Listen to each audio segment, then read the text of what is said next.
G'day guys, and welcome to my channel. Here we are on the bike again at Brighton Velodrome. Today we're going to talk about how to remove your rear wheel and how to reinsert that. Sounds simple, and let me tell you, on paper it is pretty simple. However, in reality it can be a pain in the butt. Oh, Jesus, thing, come on. How do I do this? So let's go take a look. Let's get straight to it. Grab a pen, follow these steps, but before we do, be sure to hit that subscribe button down the bottom. It takes 1 second. Right, let's go. Step number one, what you want to do is you want to shift your gears into the smallest cog set and onto the smallest chainring. Right, now that we've got step number one out of the way, let's look at step number two, and that is to open your brakes. However, I actually skipped this step.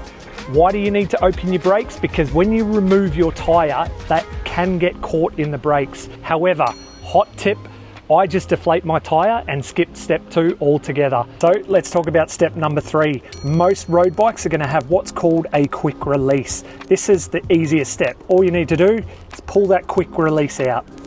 Once you've loosened that quick release, you can give it just a couple of turns. However, you don't need to unscrew it completely because gravity will do the rest. Right, so we've completed step number three by loosening the quick releases. Now let's look at step number four. So what you want to be doing is using two hands here. Before we do it is make sure, again, we are in the lowest cog. Then we move to the derailleur. What we want to be doing is one hand lifting the bike up underneath the seat, grab the derailleur, pull the derailleur back. You should be able to let gravity do the rest and your wheel will pop straight out. Right, so we've completed those four easy steps. First, in making sure that our gears are shifted onto the smallest cog set and chainring. Second, opening the brakes if you need to. Otherwise, like I said, just deflate your tyre. Third, making sure that we loosen those quick releases. Step number four, pulling that derailleur back and letting gravity do its work. Let's talk about getting the wheel back on.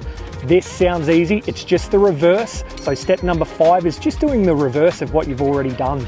On paper, it sounds easy, it can be pretty hard. So let's take a look how to do that. So getting that rear wheel back on, all we're gonna do is reverse those steps. So once again, I wanna be pulling that derailleur back and then just making sure the chain falls nice and easily onto the low cog.